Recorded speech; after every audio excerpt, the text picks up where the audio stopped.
सदियों पहले एक भविष्यवक्ता ने कहा था, जब समुंदर शांत हो जाएगा तब एक युग का अंत और एक युग की शुरुआत होगी। पर वो होगा तब जब कोई अनकही गहराइयों तक पहुंचेगा।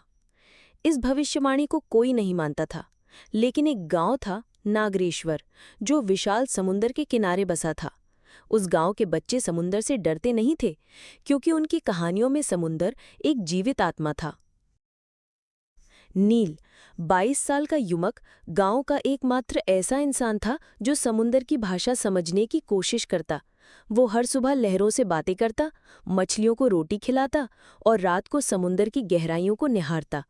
उसे एक रात को सपना आया, एक रहस्यमयी द्वीप, जिसकी आकृति थी एक आंख जैसी। सपने में एक आवाज कहती, जो सत्य की गहराई को जानता है वही समय को रोक सकता है। नील अगले ही दिन निकल पड़ा अपनी टूटी नाव और पुराने नक्शे के साथ, जो उसके दादा छोड़ गए थे।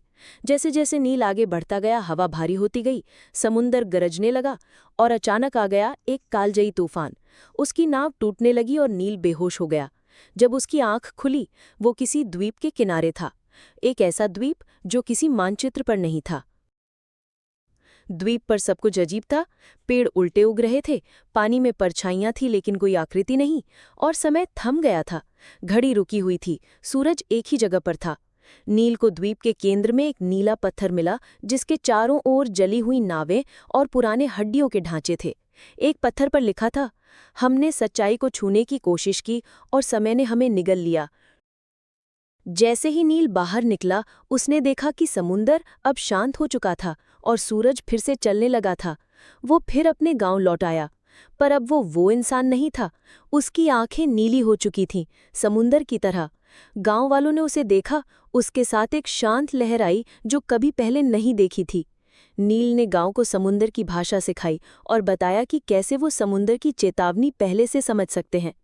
उसने वादा किया, जब भी समुंदर गुस्से में होगा, मैं उसे शांत करने वापस आऊंगा।